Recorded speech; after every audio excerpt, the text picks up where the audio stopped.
Students. So today we are going to learn about the basic of class 9 chapter number 1, the matter in our surrounding. इसका मतलब कि जो चीज़ें हमारे surrounding में है वो मैटर कहलाती हैं, पर इसको हम कैसे समझेंगे? फॉर एन एग्जांपल, अगर ये पहाड़ है या एक ये पेड़ है या एक मान के चलिए पानी की बूंद है या एक गमला है हमारे सामने, तो ये ये चारों जो चीज़ें हैं, मैं एग्ज़ाम्पल दे रहा हूँ, तो इसे मैटर कहते हैं। अब आपके दिमाग में आ रहा होगा कि ये 4 चीज़ पे मैटर है, पर ये तो अलग-अलग चीज़ें हैं, तो इसे हम मैटर क्यों बोल रहे हैं? तो आइए हम आपको समझाते हैं कि ये मैटर कैसे है, इसके कैरेक्टरिस्टिक क्या होते हैं। तो आखिर में मैटर होता क्या है? मैटर की कैरेक्टरिस्टिक क्या होती है? इसका डेफिनिशन क्या होता है? मैटर का डेफिनिशन अगर एकदम कट टू क्लियर बोला जाए, डेफिनेशन इसका होता है कि हर वो चीज़ जिसमें मास या वज़न हो, मतलब कोई भी चीज़ जिसका एक अपना वेट हो और वह थोड़ा-सा जगह घेरता हो। मतलब कोई भी चीज़ जिसका अपना मास का मतलब होता है वेट, उसका अपना वेट हो और वो थोड़ी-सी जगह घेरता हो, चाहे वो एक सुई क्यों ना हो। सुई का एक वेट होता है और वो थोड़ा-सा जो जगह घेरता है। तो अगर कोई भी चीज़ है, वो उसका वज़न हो और उस थोड़ी-सी भी जगह घेरे तो उसे हम मैटर कहते हैं। फॉर एग्ज़ाम्पल, हवा, पानी, पत्थर, टेबल, चेयर या हम खुद, या इसका बेस्ट एग्ज़ाम्पल है जो आप अपने हाथ में फ़ोन लेके ये वीडियो देख रहे हैं, वो फ़ोन भी एक मैटर है। क्यों? क्योंकि वो भी थोड़ा-सा जगह घेर रहा है और उसका अपना एक वेट है। अब इसमें देखिए एक चीज़ लिखा हुआ है, फीलिंग्स, प्यार, गुस्सा मैटर नहीं है। क्यों नहीं है? क्योंकि ये इंटेंजिबल है, इसको हम टच नहीं कर सकते, या ये हल्का-सा भी स्पेस नहीं घेरता या फिर इसका कोई वेट नहीं होता। तो जो भी चीज़ जैसे मैंने बताया, कोई भी चीज़ जिसका अपना खुद का वेट हो या फिर उसका थोड़ा-सा जहाँ घेरता हो, तो उसे उसे हम मैटर कहते हैं।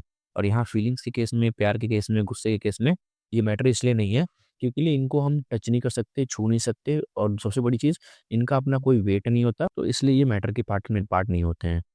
अब आइए समझते हैं कि मैटर के कितने तरीके के मैटर होते हैं, मतलब कितने तरीके के मैटर होते हैं। तो बेसिकली ऐसे मैटर तो बहुत सारे तरीके के होते हैं, पर बेसिकली जो हमें इसमें समझना है वो 3 तरीके के होते हैं मैटर। पहला है सॉलिड, दूसरा होता है लिक्विड, या तीसरा होता है गैस। ये समझिए कि फिजिकल नेचर होता क्या है मैटर का फिजिकल नेचर क्या होता है। ये कैसा दिखता है या क्या काम होता है किस तरीके का, मैं आपको समझाता हूँ। मैटर के जो मेटल होते हैं वो पार्टिकल से बने होते हैं। अगर कोई भी चीज़ मैटर है, मान के चलिए एक ये यहाँ पे नेल है, नेल का मतलब होता है कील। एक कील है लोहे की। तो ये जो कील होती है, ये कील है। ये कील को अगर हम माइक्रोस्कोप से देखेंगे, तो उसके अंदर हमें ये बहुत सारे ऐसे डॉट स्ट्रक्चर दिखाई पड़ेंगे। तो ये जो डॉट स्ट्रक्चर होते हैं, इसे हम क्या कहते हैं? पार्टिकल बोलते हैं। इसी को हम क्या बोलते हैं? पार्टिकल बोलते हैं।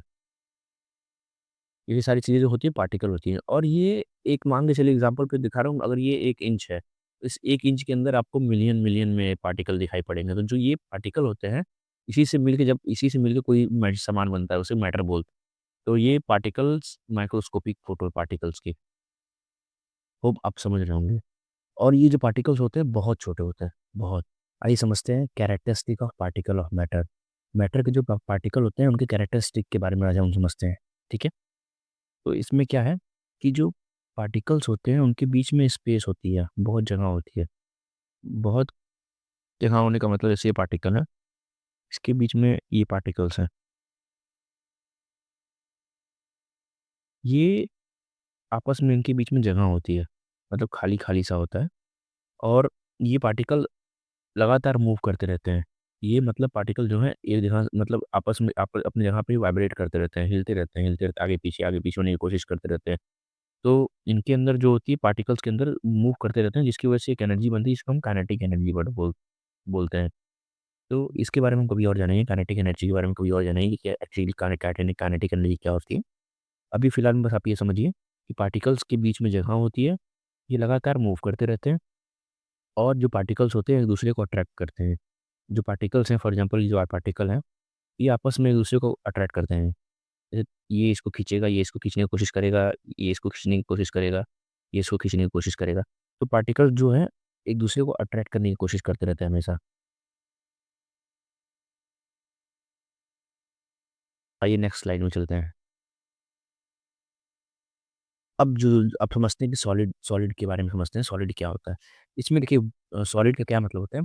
सॉलिड का जो होता है, शेप जो होता है डेफ़िनिट होता है। डेफ़िनिट का मतलब कि वो एक उसका शेप उम, कंप्लीट रहता है, मतलब वो बना-बनाया शेप में रहता है और वो अपनी शेप को चेंज नहीं करता है। वो आपस के इसका शेप बना होता है। जैसे आप इस फ़ोटो में देख सकते हैं, ये देखिए, ये बहुत ही ज़्यादा डेफ़िनिट शेप में है, अपने शेप को पकड़ा हुआ है ये।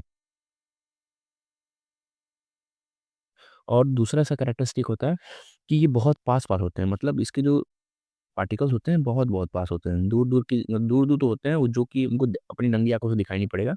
माइक्रोस्कोप में भी देखने पे भी बहुत आपको पास-पास दिखाई पड़ेंगे।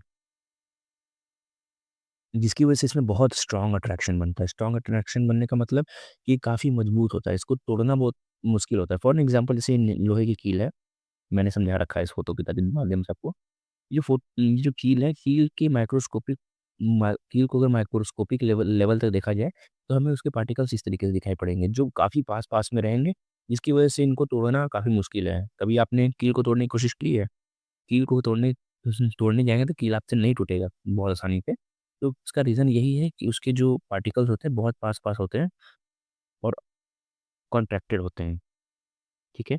इसका तीसरा पॉइंट होता है, इसको दबाया नहीं जा सकता, कंप्रेस नहीं किया जा सकता। इसमें कंप्रेसिबिलिटी नहीं होती है, ठीक है? अब चलते हैं अगला। अब लिक्विड के बारे में समझते हैं कि लिक्विड की प्रॉपर्टी क्या होती है। देखिए इसका क्या लिखा है, ना कोई डेफ़िनिट शेप होता है, ना कोई डेफ़िनिट वॉल्यूम होती है। मतलब इसको अगर जिस चीज़ में आप डालेंगे ये उसका शेप ले लेगा। ग्लास में डालेंगे, ग्लास का शेप ले लेगा, बीकर में डालेंगे, बीकर का शेप ले लेगा। तो मतलब इसको जिसमें डालेंगे उसका शेप ले लेगा। तो इसका कोई डेफ़िनिट शेप या डेफ़िनिट वॉल्यूम नहीं होता। और इसके जो पार्टिकल्स होते हैं, सबसे बड़ी खूबी इसकी है कि इसके जो पार्टिकल्स होते हैं बहुत दूर-दूर होते हैं। जैसे आप इस फ़ोटो में देख सकते हैं, एज़ कम्पेयर टू का सॉलिड। सॉलिड में देखा था ना आपने कितने पास-पास थे। अभी देखिए इसमें कितनी दूर-दूर हैं। देख रहे हैं ना? इनके बीच की दूरी थोड़ी ज़्यादा होती है एज़ कम्पेयर टू सॉलिड। तो इसमें जो पार्टिकल्स दूर-दूर होते हैं, इसकी वजह से इसमें अट्रैक्शन कम होता है। मतलब इसको एज़ कम्पेयर टू सॉलिड इसमें अट्रैक्शन बहुत कम होता है, मतलब पास-पास खिंचाव बहुत कम होता है। ठीक है? तीसरा पॉइंट इसमें रहेगा हाई कंप्रेसिबिलिटी और हाई फ्लूइडिटी। मतलब इसमें ज़्यादा कंप्रेसिबिलिटी होती है और हाई फ्लूइडिटी होती है। मतलब इसको कंप्रेस करने करने के लिए हमें काफ़ी मशक्कत करनी पड़ती है। इसको कंप्रेस आसानी से नहीं किया जा सकता। समझ रहे हैं? आइए तीसरा टॉपिक समझते हैं, पॉइंट समझते हैं इसका। Properties of gas. इसका देखिए क्या है, इसका कोई ना डेफिनिट शेप होता है, ना कोई definite volume, as in just same जैसे इसका होता है आपका लिक्विड का। गैस का भी कोई डेफिनिट शेप या कोई डेफिनिट वॉल्यूम नहीं होता है और इसके पार्टिकल्स बहुत दूर-दूर होते हैं। जैसे कि ये देखिए आप कितने दूर हैं। जो हमने लिक्विड लिक्विड में देखा था, ये लिक्विड से भी ज़्यादा दूर-दूर होते हैं, काफ़ी दूर पे, जिसकी वजह से इसमें बहुत कम अट्रैक्शन होता है। मतलब खिंचाव इनमें बहुत कम होता है। और इसका तीसरा पॉइंट है हाई कंप्रेसिबिलिटी और हाई फ्लूइडिटी, जैसे हमने उसमें देखा था। तीसरे में, दूसरे में लिक्विड में, सेम उसके इसके इसके भी कैरेक्टरिस्टिक वही हैं। अब आइए समझते हैं कि क्या मैटर को अपना स्टेट चेंज कर सकते हैं? मैटर जो होते हैं अपने आप को बदल सकते हैं? तो इसका आंसर है हाँ, बिल्कुल बदल सकते हैं। ये जो मैटर होते हैं हाँ, अपने आप को बिल्कुल बदल सकते हैं। इसके कुछ सर्कमस्टांसेस या चीज़ें होती हैं जिसको हमको समझना पड़ेगा। एग्ज़ाम्पल सॉलिड है, अगर उसको लिक्विड बनाना है तो हमको उसको मेल्ट करना पड़ेगा, जिसको हम फ्यूज़न बोलते हैं, ठीक है? और जो लिक्विड है, अगर लिक्विड को हमें गैस कलर बनाना है, तो हमें उसे बॉयल करना पड़ेगा, जिसे हम वेपराइज़ेशन बोलते हैं, ठीक है? तीसरा पॉइंट है गैस। गैस को अगर हमें लिक्विड बनाना है, तो हमें उसे कंडेंसेट करना पड़ेगा। और चौथा है, लिक्विड को अगर सॉलिड बनाना है, तो उसको फ्रीज़ करना पड़ेगा, ठीक है? मैं आपको इस डायग्राम में समझाने की कोशिश करता हूँ। जैसे ये गैस है, ठीक है? कोई पार्टिकल अगर गैस है उसे हमें अब लिक्विड में कन्वर्ट करना है, ठीक है? इसको हमको यहाँ से यहाँ लिक्विड में कन्वर्ट करना है। तो या उसे हमें क्या करना होगा, कंडेंसेट करना होगा। कंडेंसेट। कंडेंसेट का मतलब गैस कोई भी चीज़ को, कोई भी लिक्विड को हमने गरम करा, तो वो भाप बन के जाके किसी पतीले में या किसी जगह में चिपका। अब जब उसको हम वापस से ठंडा करेंगे, तो वो गैस जो होगा वापस से लिक्विड बन जाएगा, ठीक है? अब अगर लिक्विड को हमको वापस से गैस बनाना है, तो हमको क्या करना पड़ेगा, वेपराइज़ करना पड़ेगा। लिक्विड को गरम करेंगे और वो वेपराइज़ होके ऊपर जाए, जब वेपर बन के ऊपर जाएगा, तो वो गैस में कन्वर्ट हो जाएगा, सिंपल।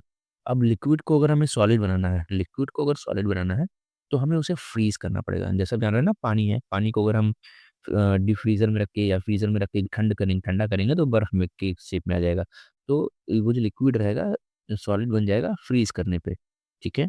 अगर कोई सॉलिड चीज़ है उसको हमें लिक्विड बनाना है, ठीक है? तो उसके लिए हमें क्या करना पड़ेगा? मेल्ट करना पड़ेगा उस चीज़ को। जैसे फॉर एग्ज़ाम्पल लोहा या आयरन अगर उसे हमें लिक्विड बनाना है तो उसे हमें इतना ज़्यादा उसे हीट करना पड़ेगा ताकि वो मेल्ट मतलब पिघल जाए। पिघल के क्या बन जाएगा? लिक्विड बन जाएगा। तो अब कोई चीज़ को अगर मुझे जैसे कोई चीज़ सॉलिड है और उस सॉलिड को मुझे गैस बनाना है, ठीक है? तो उसके लिए मुझे क्या करना पड़ेगा? सब्लिमेट, उसे सब्लिमेट करना पड़ेगा। सब्लिमेट का मतलब होता है चेंज ऑफ फॉर्म। जैसे फॉर एग्ज़ाम्पल आपने एक चीज़ देखी होगी नेपथलीन बॉल, नेपथलीन जिसको हम हिंदी में कारगोली कहते हैं। इसका यूज़ हम ऐसे वॉशरूम्स में या फिर कपड़ों के ड्रॉवर में रखते हैं ताकि कपड़े में कीड़े या फिर उसमें कंडेंसेशन ना या मतलब कि गंदगी बदबू ना आए। तो उसमें क्या होता है कारगोली का इस्तेमाल करते हैं। तो कारगोली क्या होता है उसका बेस्ट एग्ज़ाम्पल है, अगर कारगोली है उसको आप रूम टेम्परेचर पे रखेंगे तो अपने आप सब्लिमेट होके गैस में कन्वर्ट हो जाता है। मतलब कुछ दिन बाद आप देखेंगे तो वो कारगोली वहाँ से गायब हो जाएगी। तो इसी सॉलिड को लिक्विड सॉरी गैस में बदलने को ही हम क्या बोलते हैं? सब्लिमेशन बोलते हैं। और कोई भी चीज़ अगर उसे गैस से हमें सॉलिड बनाना है, तो उसे हमें डिकम्पोज़ करना पड़ेगा। सॉरी डिपोज़िशन जो हमारा होता है डिपोज़िशन में ही गैस जो होता है सॉलिड बन बन सकता है। ठीक है? Hope you have just understand the things which I'm just trying to tell you at the time. So please do subscribe my channel if you like the content which I'm just making at the time, which will help me a lot to support me.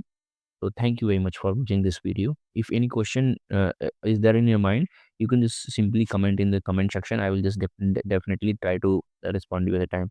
Thank you.